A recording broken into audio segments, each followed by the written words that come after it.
Thank you all for joining us. It's great to see such a great turnout. I think one of the best issues to have is that there's not enough seating, so thank you for coming. Welcome everyone on this very Midwestern February afternoon. I heard that it's currently snowing. And it's really exciting to see so many new and old faces in the room. Welcome to our lunch lecture with Lydie Moudileno, whose lecture is entitled Poaching from French Theorists in a Decolonial Context. This event that has brought you to us is brought by the Nanovic Institute for European Studies. My name is Abby Lewis. I serve as the Director of Undergraduate Studies of the Institute, as well as a postdoctoral research associate. The Nanovic Institute for European Studies, founded 30 years ago, has a strategic plan that invites us to think about peripheries in European studies and the big questions around Europe today, including aspects of colonialism and dynamics of peripheralization. Last year, we launched a speaker series with a commitment to decenter the center in European studies and to listen to voices that are typically underrepresented in dominant understandings of our past and present. Decolonizing is an intentional effort to rethink thinking, to unlearn learning, and to create new practices. We plan to have some deep conversations that will hopefully then inform our practices. The Decolonizing Scholarship Series is one of the projects that I took on last year in one of my first days here at the Nanovic Institute. Clemens brought me a list of extremely impressive nominations that you all submitted to us and asked me to start planning the series. From that list, we've been able to invite now 3 semesters worth of speakers from across many different disciplines, and it has amounted to a truly exciting conversation about what decolonial practices mean across disciplines. Thank you all for your participation in this project so far. We owe a lot of thanks to Becca Prince, who organizes our events, which sometimes is multiple per week, so gracefully. And this conversation will continue on Monday, March 5th, when we welcome Hannah Feldman from Northwestern. Feldman will talk to us about decolonizing art history. Her lecture is entitled Decolonizing Death, a letter from a pillar of salt, and it is co-sponsored by the Department of Art History, and Design. Today's event has a great speaker, but we also have a great person to introduce the speaker. Dr. Alison Rice, Professor of French and Francophone Studies and the Chair of Romance, Languages, and Literatures. And Alison is also a specialist on postcolonial French literature, so she's also someone who very well could give us a really great lecture on this topic. So I'm going to welcome Alison.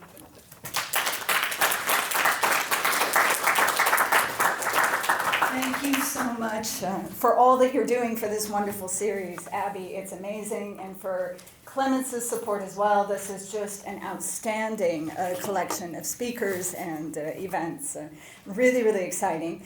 I am thrilled to introduce Lydie Moudileno, who is the Marion Francis Chevalier Professor of French, also Professor in Comparative Literature and Professor in American Studies and Ethnicity at the University of Southern California. Her work focuses on diasporic imaginaries in global contexts, with a focus on post-colonial France and Francophone cultures from Africa and the Caribbean.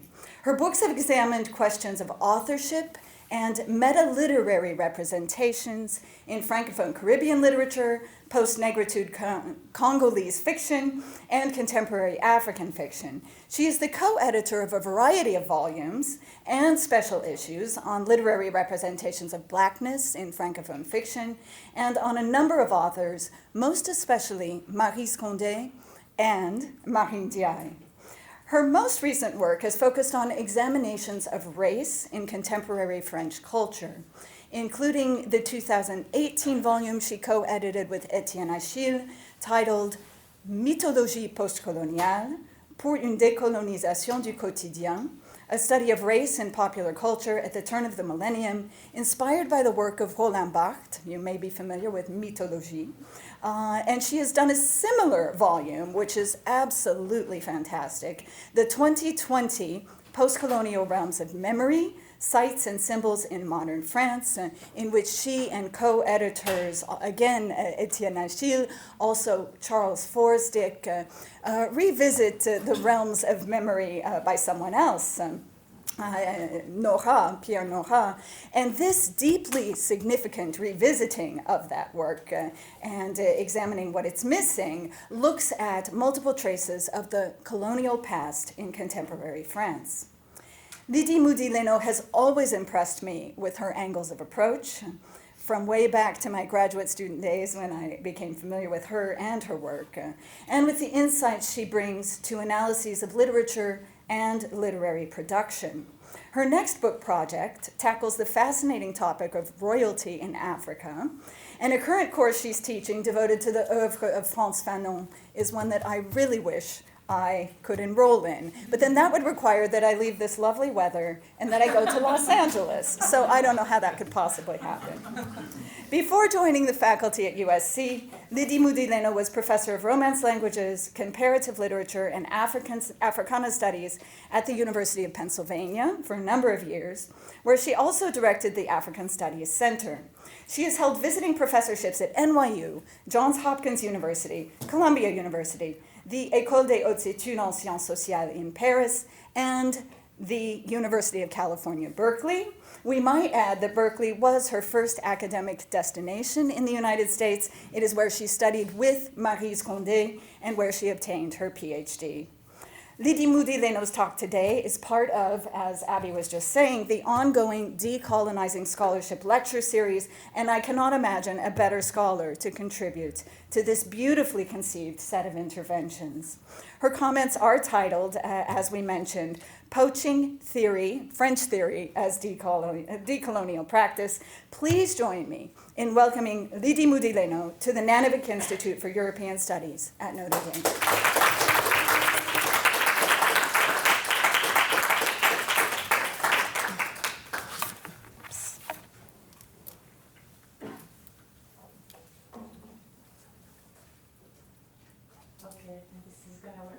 Thank you so much, my dear colleague Alison Rice, for this beautiful, thoughtful introduction of my work. As always, there is a point at which you don't recognize yourself, but I do recognize myself as an esteemed colleague of yours, and we have a long intellectual adventure together.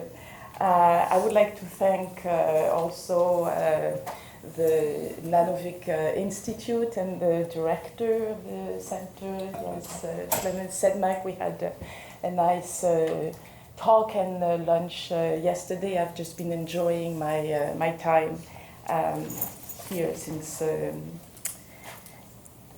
yesterday, late Wednesday night. Okay, so I changed the title a little bit. Sorry to do that to you, Abby and Alison. Changed the title a little bit to now from Poaching from French Theorists in a Decolonial Context, and I will explain later why the change. But first, I would like to share with you some considerations that have to do with words, that have to do with being between languages, and that have to do with translation, and my ultimate use of the term poaching in the title. Initially, when I thought of this presentation that will involve my own practice, the term came to my mind in French. And in French, the expression that I thought I would like to use is marcher sur les plates-bandes. In French, the plate-bande it's a flower bed, and it's a flower bed, a bed of flowers usually used to mark a border between one's garden and the neighbor's garden, or one's garden and the street. It has to do then with ownership. It has to do with marking territory. It has to do with trespassing. But the plate-bande, this flower bed, actually there is a word in English, plate-bande, more figuratively, is not only the contours of the frontier, the fence, but the garden itself, that is the territory itself, which needs to be defended, the property that needs to be respected. And from here, stepping on somebody's flower bed, marcher sur les plates-bandes, literally with the English equivalent of trespassing or encroaching, I thought would reflect what I'm trying to do. Perhaps I also thought that the term turf best conveys it, but then we get into a different sort of connotation. Stepping onto someone's flower bed, as we know, is not a very neighborly thing to do, and trespassing, as well as poaching, is a crime of territoriality. Stepping on someone's flower bed can actually get you killed if your neighbor engages in some sort of armed self-defense. But that's not where I am going. As I was trying to find the best translation or the most suggestive metaphor to reflect on my relationship with French theorists and to the territory of French studies and French theorists, it turned out that the verb to poach actually resonated quite nicely and had nice semantic depth and then conceptual potential. In the context of Francophone postcolonial studies in particular, I find that it potentially offers interesting not only metaphorical but also conceptual potential to account for a variety of practices which pertain to decolonial and postcolonial gesture. So I would like now to unpack the term and hopefully you will get a sense of its decolonial resonance in my work, but broadly speaking for French studies. Poaching in the context of poaching is hunting. It is an activity which involves getting over to the neighbors to get food. In English, like the marcher sur les plates-bandes of the French, it carries with it an intentionality. So I'm getting beyond the kind of criminal activity here to privilege more the intentionality, that one goes on to the other's terrain with a purpose. That is, scavenging the other's field to get food, to get nourishment, perhaps in times of starvation, or at least where limits are exhausted. Thus, in its metaphorical use, poaching has to do with procuring resources, intellectual food, or stimulation, in my case. Of course, I am aware that it is a clandestine activity, an illegal one, and I don't want to go either in the direction of poaching, like poaching wild animals in Africa, which is utterly reprehensible. And I think it would be a particularly dangerous thread to follow if we take it to mean borrowing illegally. And I'm looking at my colleague Alison here, because then we get onto a long history of plagiarism and suspicions of plagiarism in the Francophone context. Still, I see in this conceptual metaphor for Francophone postcolonial studies a bricolage as a form of inquiry, a bricolage into interdisciplinary passages that is not neutral, but again, that is practiced with the intention of enriching the other side. One of the assumptions, of course, would be that the conjunction "and" in French and Francophone studies is a marker of territory. On the one hand, we would have a French center where theory is produced and where Western epistemology resides. Or I could say, following a lexicon a la Walter Mignolo, that France and Paris as the validating center is also the center, seen here as the center of epistemic privilege, the site of grand narratives and of canonical schools of thought. And then we would have, on the other hand, on the other side of this "and," sometimes it's just a slash, a francophone more or less chartered territory where knowledges are produced, of course, but where the access to legitimacy and to visibility necessitates a number of operations. So with poaching, I want to begin, I will change in the course of my presentation, by holding on to this implication that there is something valuable on the other side of this disciplinary fence. It might not be so decolonial after all, right, according to more classic definitions again of decolonial as a staying away from this epistemic center. But it is my conviction that there is something to be gained in the act, more or less legal, of crossing over, in order to retrieve the materials that I need to account for those productions and those knowledges that I'm ultimately interested in presenting.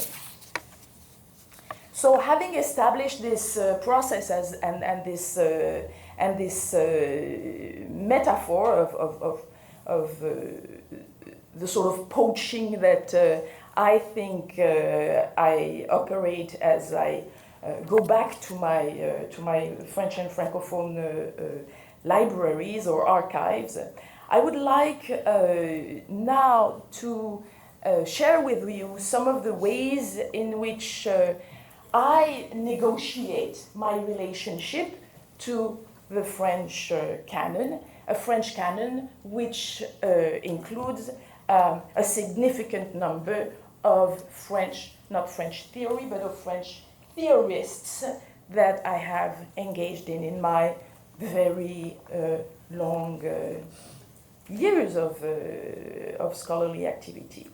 So today I am going to use my two most recent books to exemplify these passages.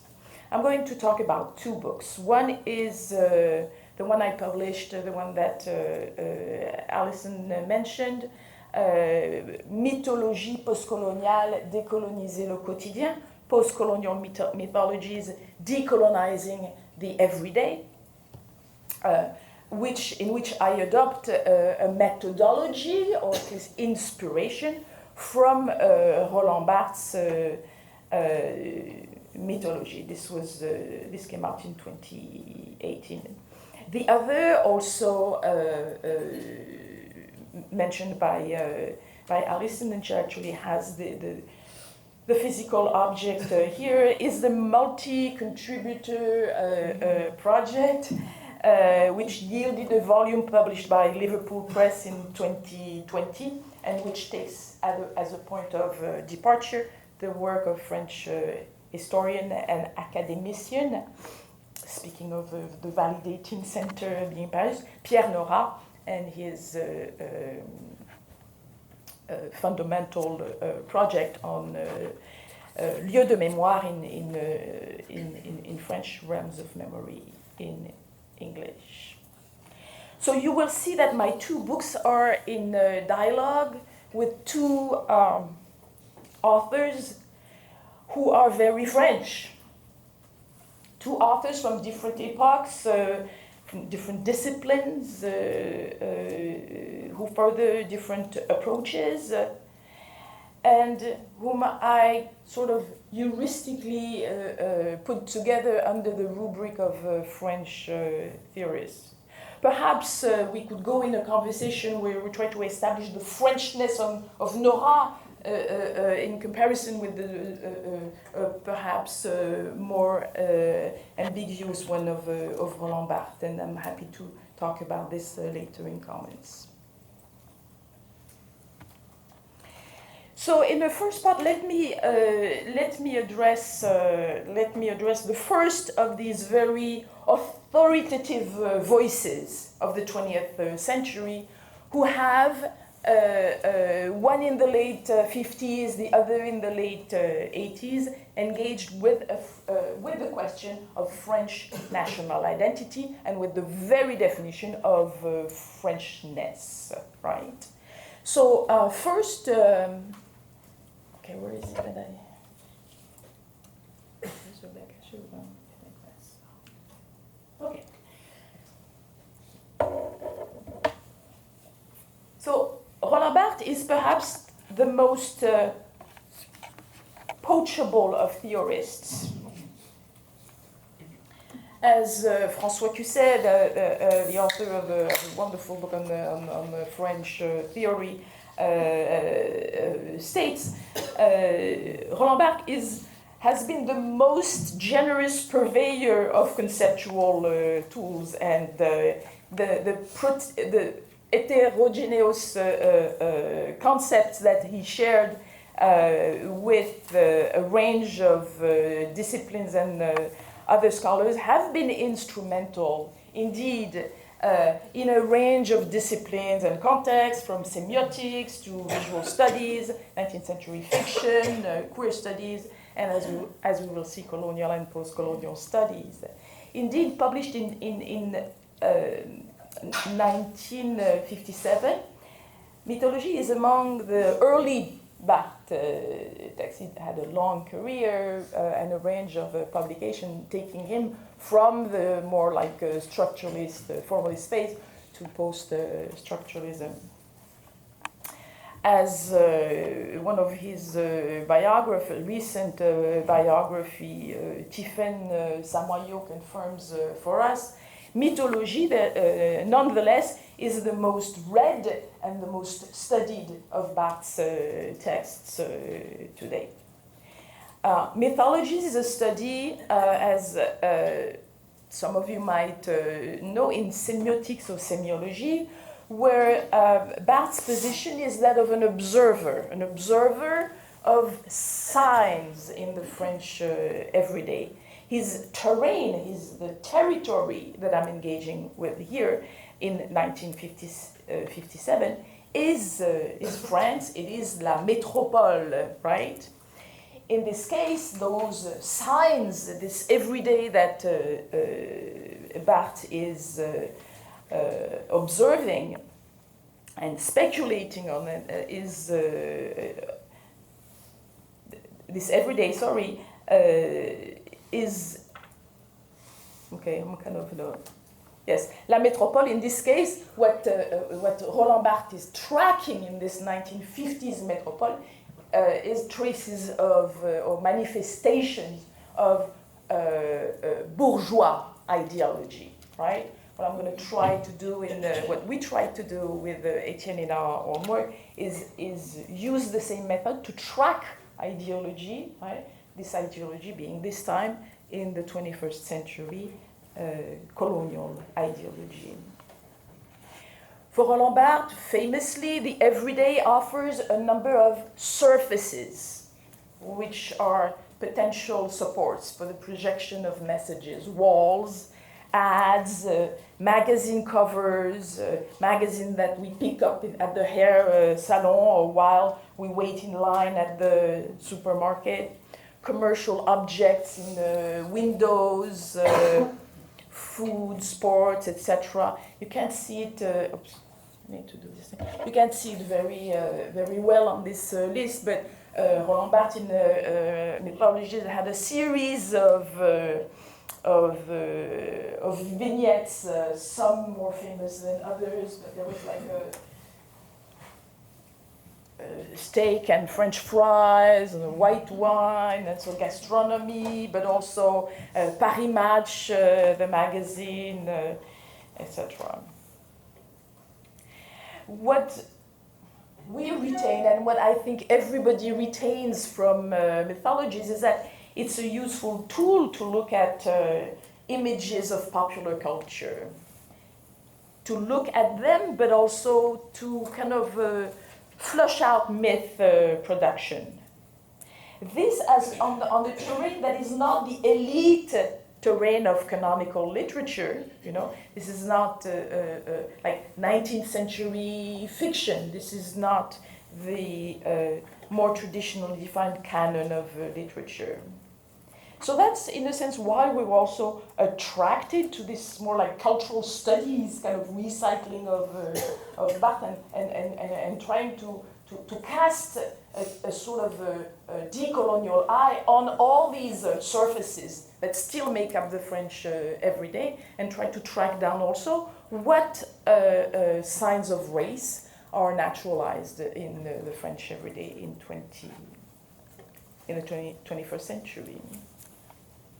And when I say naturalized, I want to go back to what Barthes explained, is that for those myths or mythology to pass for reality, they have to be made, they have to be naturalized, and that they have to be made to appear, they have to be taken for granted, they have to be made to appear normal, to appear unthreatening, right? We're not talking about propaganda, we're not talking about ads. There's always an insidiousness to these mythologies, because in a sense, the more they appear to be neutral or to be innocent, Barthes would say, the better they work, right? Because we get trapped into getting the ideology without even knowing it.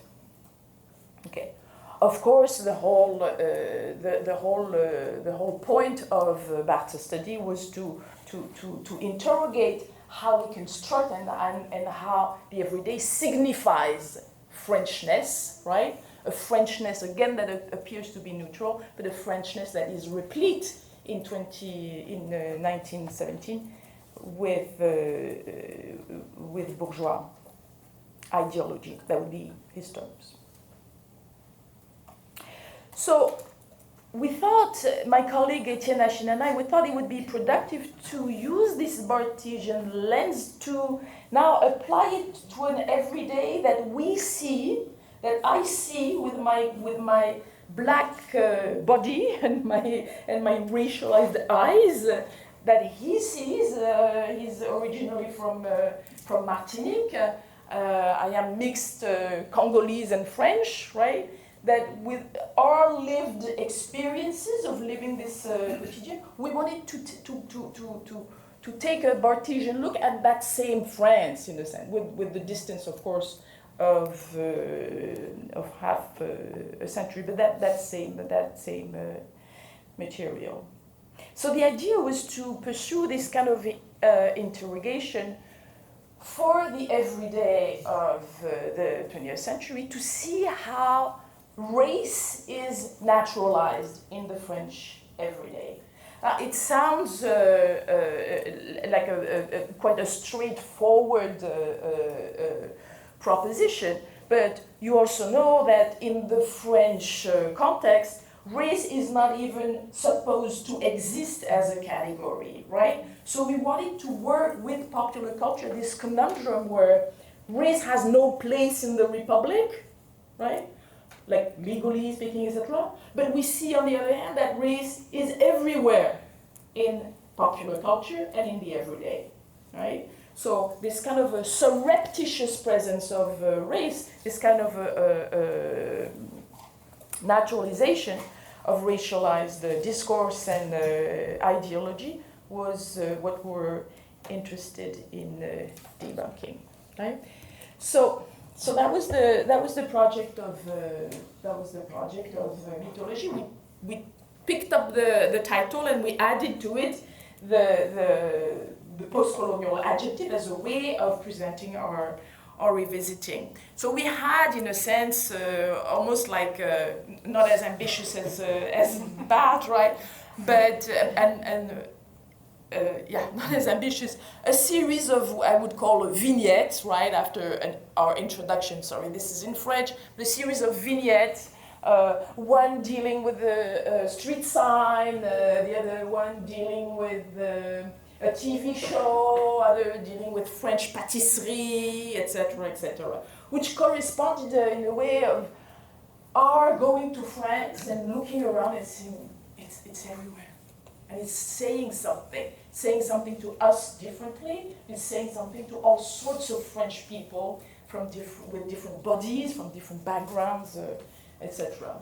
So one sign, I talked about it briefly in your class, right? Was this sign? It's in the 16th arrondissement. It's a big avenue which bears the name of a French colonizer to what was called the pacification of Algeria, the Algerian colonization. And it's this kind of heroization of this name. For some, this kind of innocuous name that shows up next to the Champs-Élysées or whatever. And we said, who reads this and how? Right? Some people say it sounds really French, it's okay, don't worry, etc. Right? But as we were saying, it's like if you're a descendant of those victims of pacification, if you have a sense, and it's not an unknown name, it's still right? Then something different happens in your interpretation of the everyday. Another example was like, so this is a cookie, this is, a representation is like, okay, je m'appelle. You all know je m'appelle, from your French 1 classes, right? But this kind of first very linguistic insistence on names, In other words, Barthes would say it's the Z name that signifies the exotic and the different, right? But here, this kind of a trope even of the African, kind of always like naked, but also always associated, and we had a whole chapter on this, on chocolate products, right? Which is a part, it's not violent, right? It's okay maybe to have like chocolate that is kind of racialized, some people would say. But we're showing that also in the repetition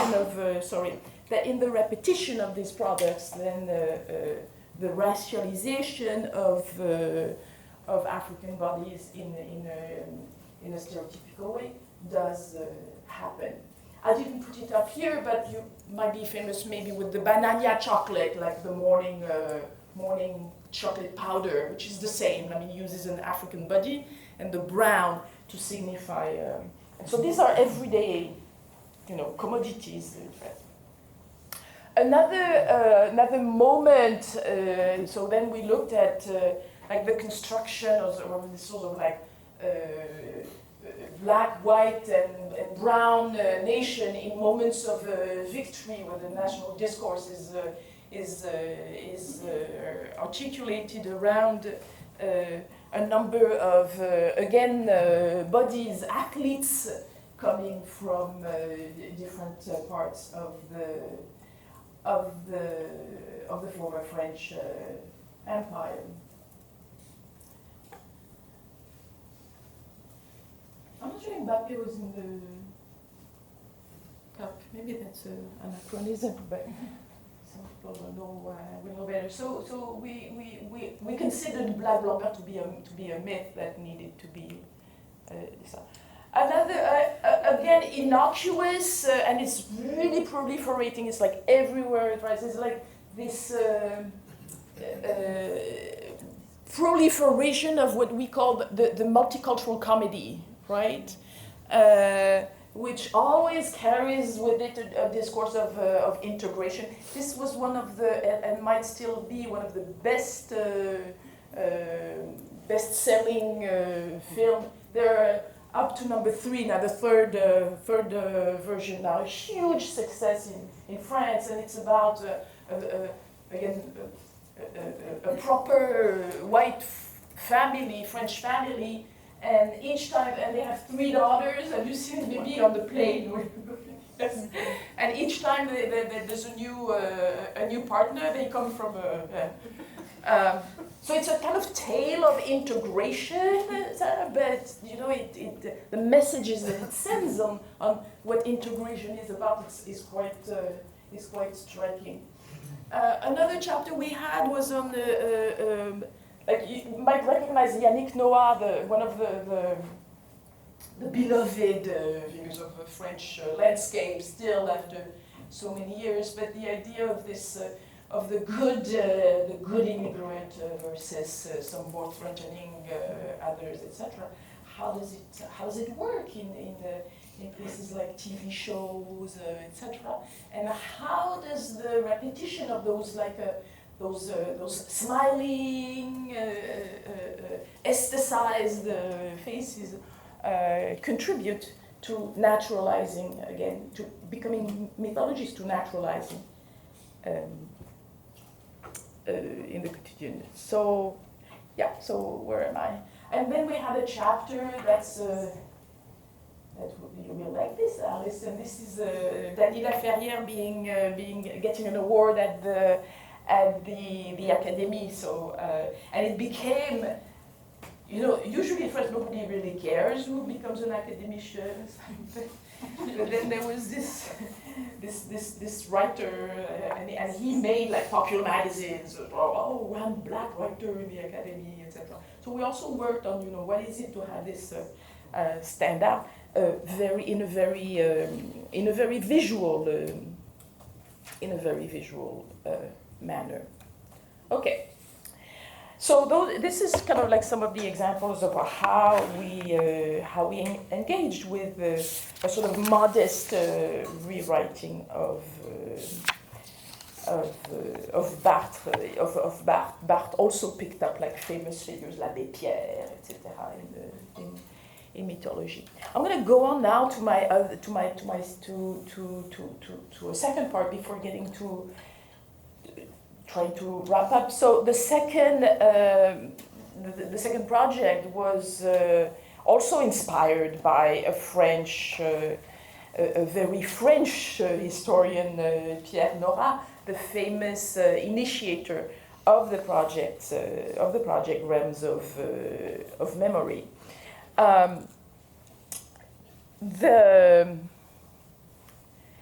The volumes were published almost half a century after Barthes, and very different. I have a very different relationship to lieu de mémoire than I have to Roland Barthes. I'll get back to this a little bit more. But the starting point with this was more of a paradigmatic relevance of Nora's work, because we were attracted, really, we were seduced, we were convinced by Nora's initial propositions that it would be fruitful to produce an archive in the sense of any place, object, or concept, or initiative with historical relevance to a collective memory. And we also took from Nora, of course, both the material and the less tangible, the non-material idea of a site, as opposed to focusing more on the moment when those sites are needed.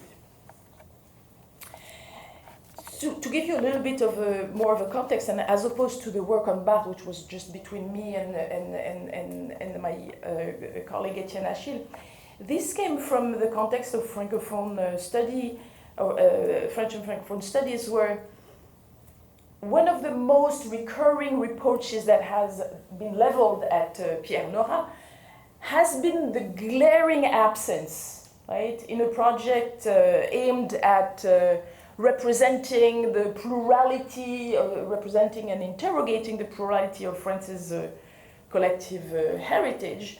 The reproach, and again from a range of perspectives, was the absence of references to empire and to colonial legacy, colonial topography. Well, this needs to be a little bit nuanced, because it's not a complete absence. There are some moments when there is an awareness of the colonial, of Algeria, etc. in Pierre Nora, but it's not addressed as such intentionally addressed in the book. So for us in Francophone and in postcolonial studies, I should say, Nora's project had become symbolic of a French incapacity or unwillingness to engage with intersections between French history, French metropolitan history, and colonial history. It had become, by the beginning of the 21st century, almost a topos to point to Nora's restricted conception of French history, reminiscence of like the Third Republic, the Roman National, and the celebration of a certain idea of France. And then again, we found ourselves kind of leveling reproach and Nora, can we have one more, can we really have one more study opening up with Nora didn't do this, Nora didn't do that, and we actually, and that's where I get to the practice, we actually said, okay, let's just do it. Let's just do what is missing, what was missing in Nora. Because the fact that we keep referring to Nora's blind spots or absences, etc., in a sense also signals that we take him seriously, right? We don't completely discard him. But there was a need to revise, or expand, or respond. So there the point of departure was that we felt that it was time to collectively address or redress the shortcoming, such a spectacular shortcoming of Nora's project, which is a big one. And for those of you who do not know Nora, it's the shortcoming is spectacular because it is a huge program. It is a huge work with thought in 7 volumes. There could have been space for. We didn't do 7. We didn't do 7 volumes. We retained the conceptual power of sites of memory, and it is indeed Nora's initial propositions that allowed us to offer a sort of alternative map of realms of memory in contemporary France. So it took several years. The book came out the spring of COVID, so we managed to get this done before that. We initially had 45 contributors. We ended with 40, I believe, contributors.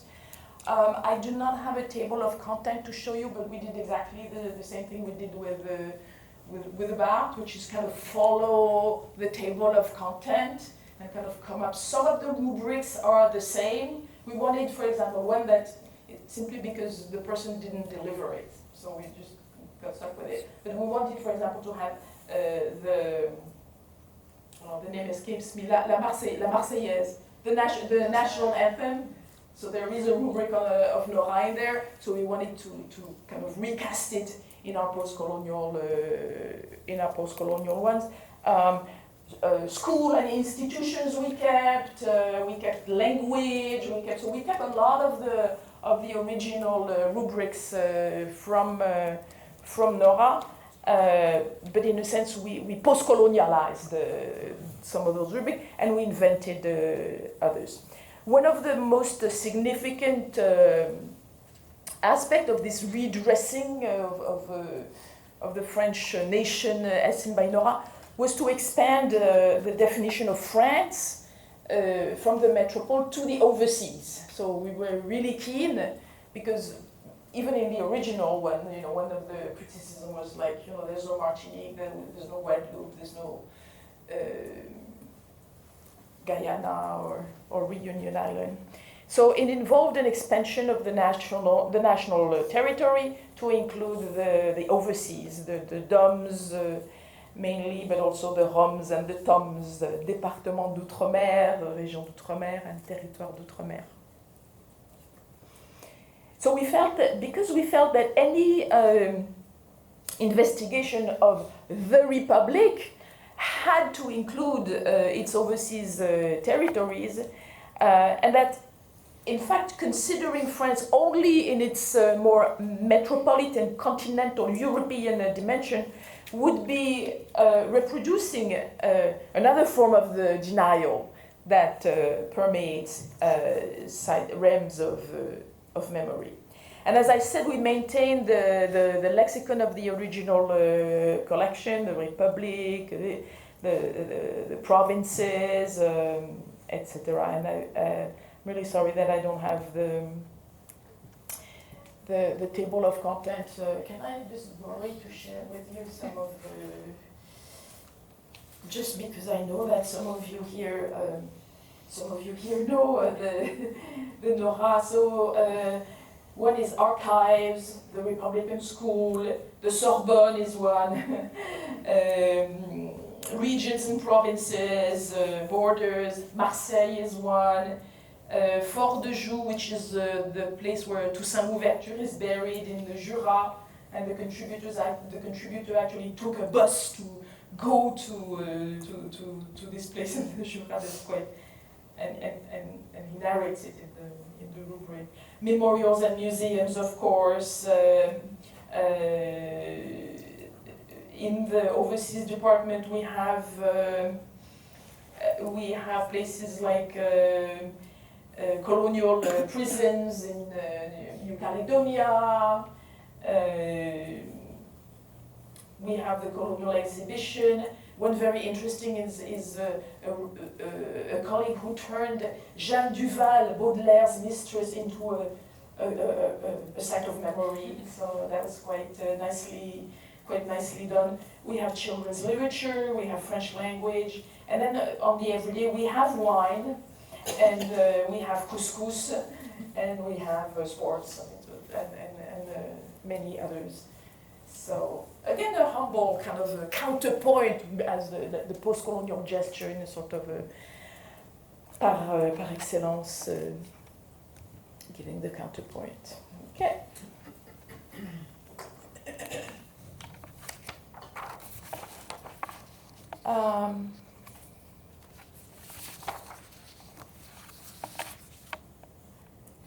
Okay.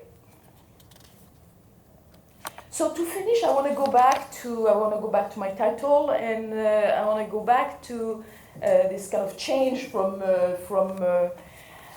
French theory to theorist, and to this idea of a productive sort of poaching. And I hope that in the process I answer the question, why Barthes, why Nora, but in fact more more of a provocation, why not Barthes, and why not Pierre Nora? Okay. So why I changed to French theorists? Because basically my point is not to engage in a discussion of French theory as it arrived and as he would say, as it was imported in the United States in the late 20th century. Here I'm referring to the post-structuralist French theory as a group, as almost a school that, as it was constructed in the United States, with the engagement with the works of Foucault, Derrida, Deleuze, Cixous, Baudrillard, and to some extent the late Barthes. The work has already been done to debate the relevance of these, the relevance and the uses of these scholars in post-colonial studies. I'm thinking here of scholars like Jane Hiddleston in the UK, who has amply demonstrated the intersections between the post-structuralist thought and the post-colonial. I'm thinking also Kwame Apia's very famous essay is the post in post-colonial, the post in post-structuralism, right? So there was a moment when scholars were interrogating these imbrications, these engagements. And in the 1990s, indeed, there was an intense debate about paradoxes in the practice of postcolonial and ethnic studies. And paradoxes behind the theoretical gestures of privileging European theories in order to account for those emerging voices, for these marginal productions, non-Western, like in the African American studies or other non-white production. And this was the gist of Barbara Christian article, "The Race for Theory." And in this article, it's short, it's well done. I absolutely recommend reading it. You heard that she's playing on the word the race for theory, like having theory as a destination in a sense, right, and race as racializing.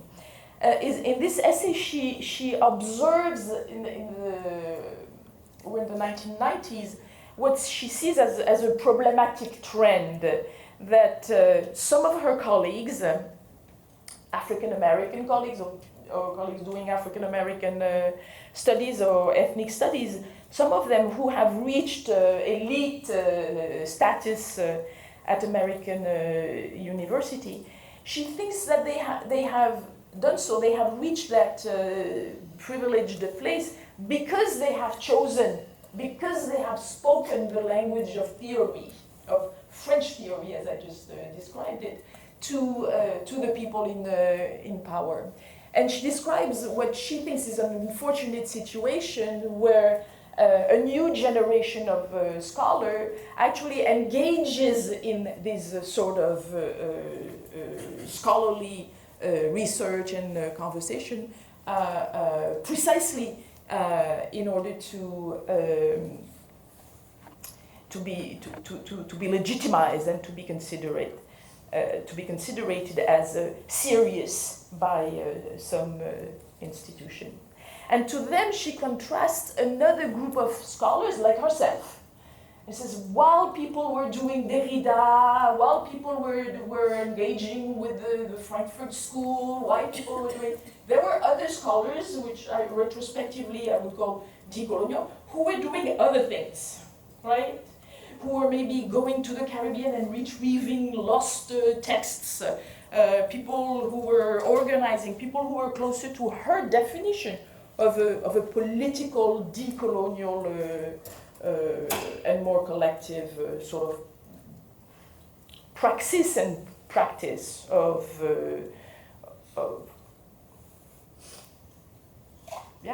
gathering people at colloquia. I mean, it takes a lot of work, of publishing anthologies. That's the moment when, say, narrative anthologies are being disseminated, etc. So it's like, are we sure that we want to engage in this race for theory in this particular term? And her answer is, of course, no.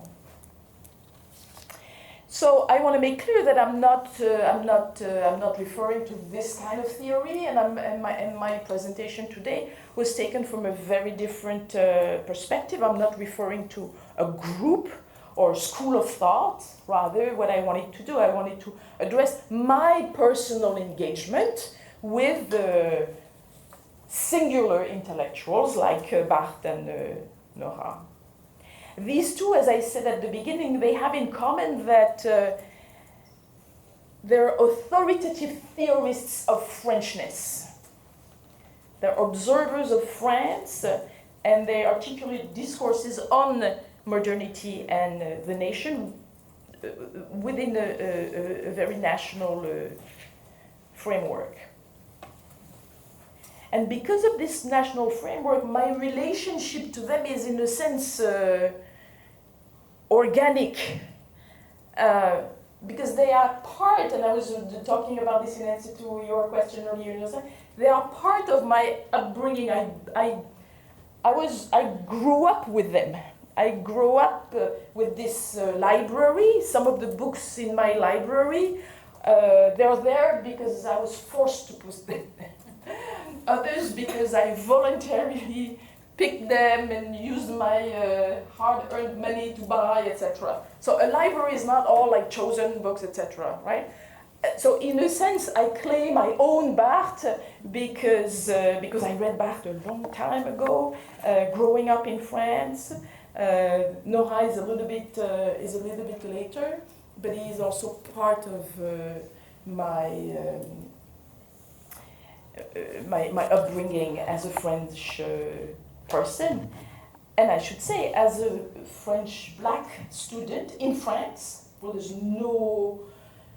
When I'm growing up, I'm not going to give you absolutely no engagement with empire, Francophone world, etc. It's completely absent, more absent even than Nora. So my engagement with them is marked by a lot of ambivalence, right? A lot of respect for those scholars who gave me tools, right? Give me inspiration, but at the same time, ambivalence, and it's the same ambivalence that I feel for the nation itself, in a sense, right? That I feel as a Francophile. We often describe ourselves, Alison, as reluctant Francophonists, right? Right? Because we don't like the term, and we know there should be a better term, etc. Right? But sometimes we're also reluctant Francophiles, you know. When say. So my relationship with them is and has been marked by ambivalence, and I absolutely do not use them as a kind of a promise for the revelation of something intellectual, right? They're very, very tall. Paradoxically, or I should say ironically, or surprisingly, I have found that actually delving into this ambivalence has helped me to renew my thinking. Maybe to come to terms with other ambiguities with regards to France, rather than turning my back and trying to find inspiration in somebody else's library. I thought, oh, I have my own, and it's quite rich and it's quite problematic. Let me kind of look. So my final proposition, I'm going to take 1 minute to offer my final proposition. Would be to, in a sense, to refuse, or at least to contest this positioning of Roland Barthes or of Pierre Nora on the other side of the metaphorical fence that I stated at the beginning. This fence that corresponds to this problematic French and Francophone studies. And I would contend to finish that, in fact, there is no poaching if I unapologetically claim Barthes as my own, and I own Nora as part of my genealogy, in a sense. So it would be my hope that this is a renewed academic freedom for me, from one side of the Atlantic to the other, to deterritorialize them at will, indefinitely, but with the awareness of what I'm doing, and hopefully in the most unexpected ways. Thank you.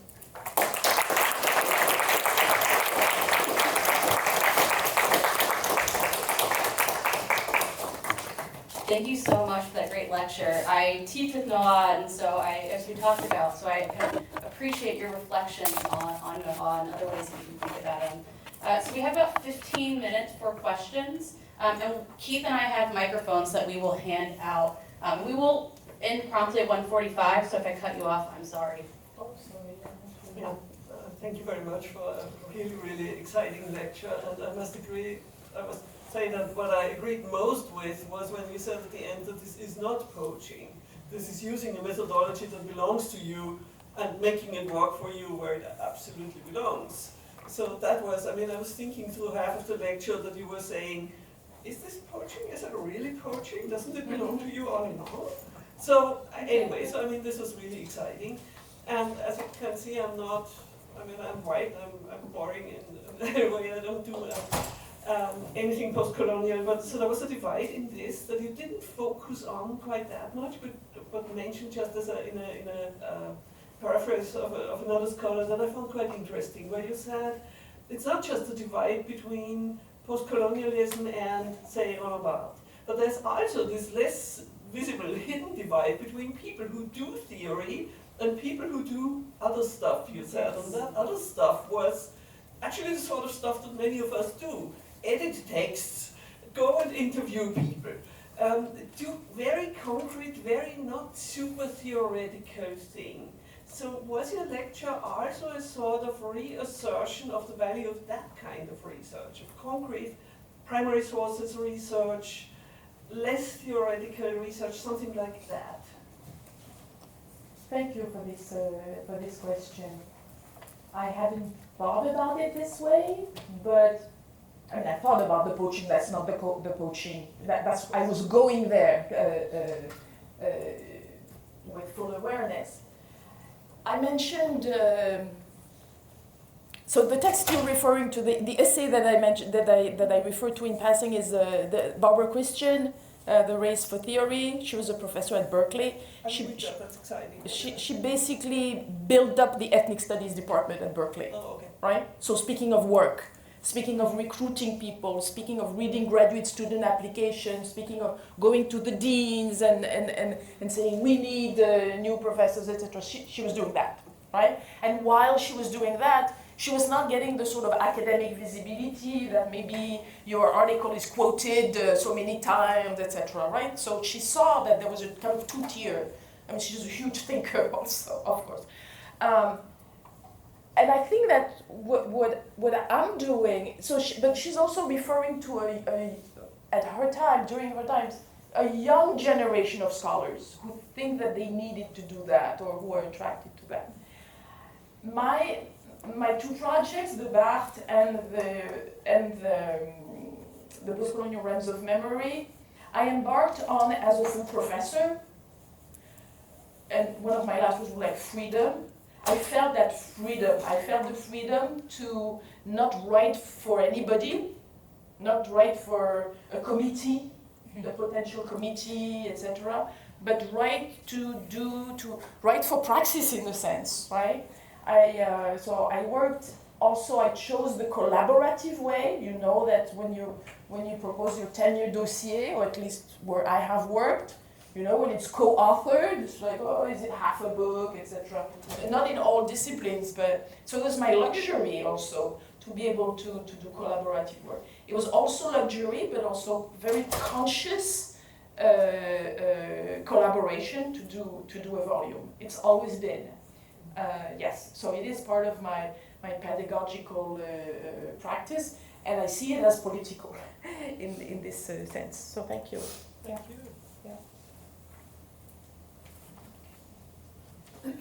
Thank you very much, especially for raising our awareness of these absences. Those of us who haven't been deeply involved in the Francophone studies, but just partially, this is very important. I wonder if you would elaborate on a comment you made toward the beginning, and when you referred sort of knowingly to the plagiarism in Francophone studies. Thank you. Yes, thank you for your appreciation of what I did with these opening up these two. I feel I'm embarrassed to begin to talk about the plagiarism. Okay, I'm gonna try. So basically, there's a long history in texts in French, not written by French people, that carry with them the suspicion that maybe African writers, Caribbean writers, they don't write as well, and that when they write well, maybe it's because they plagiarized. So the field itself has come about with this kind of persistent suspicion of plagiarism.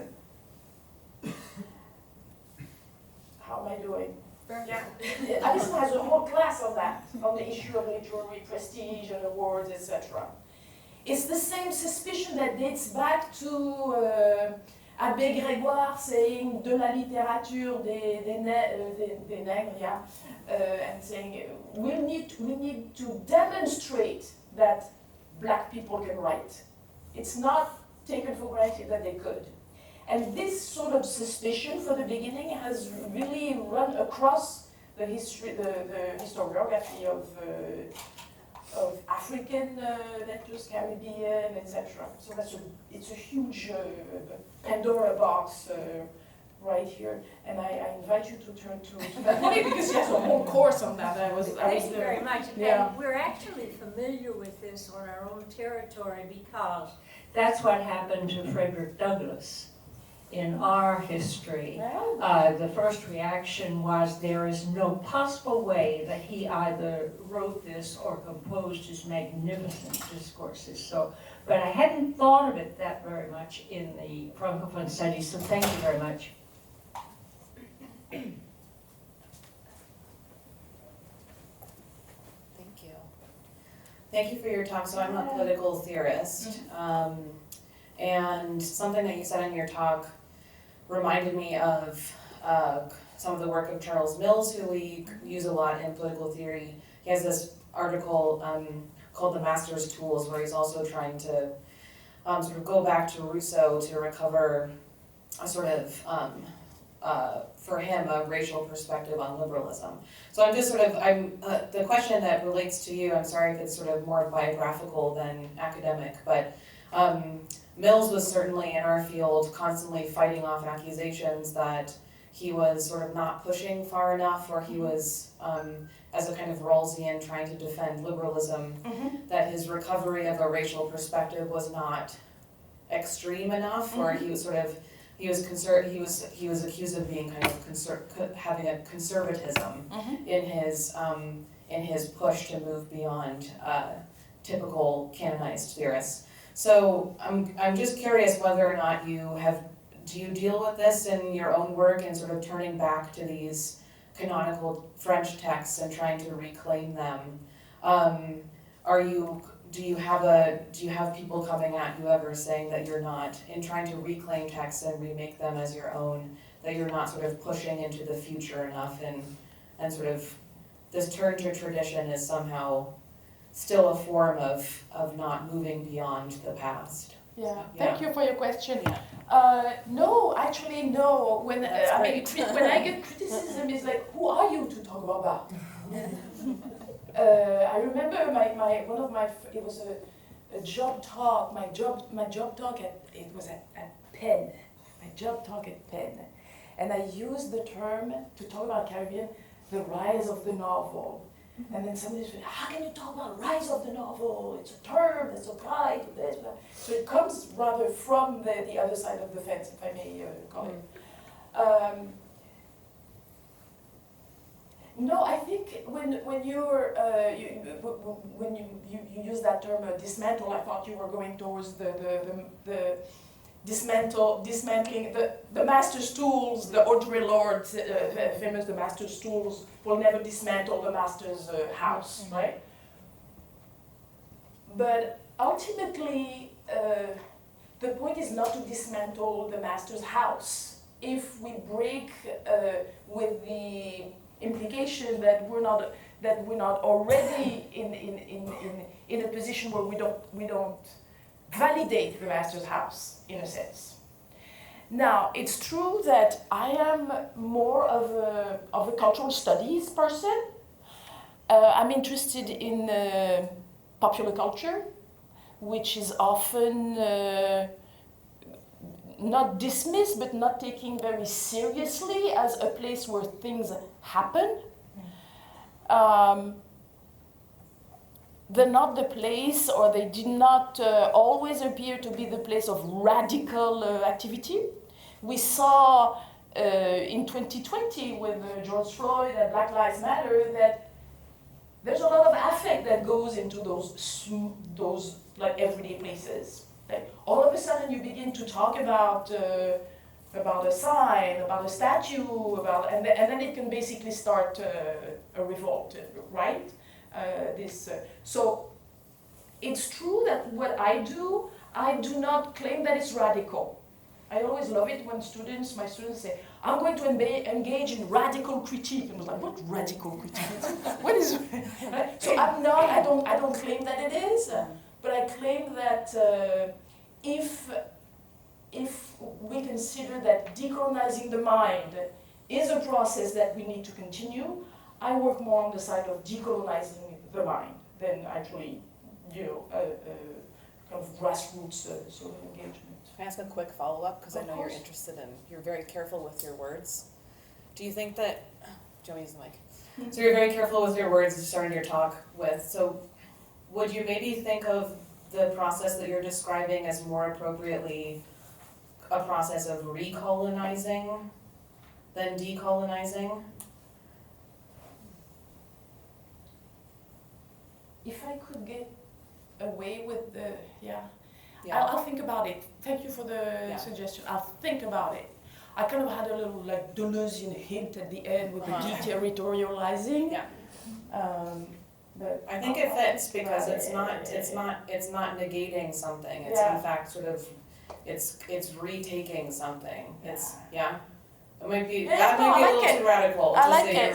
I like it. Yeah, that would be good. I like getting into some trouble. What's also interesting with Barthes is that, of course, Barthes is connected to colonial history, so even calling Barthes French is, we can go into the fact that his family, his private family history is so entangled with the French Empire anyway, so I'll think about that. Maybe that will push me to be a little bit more.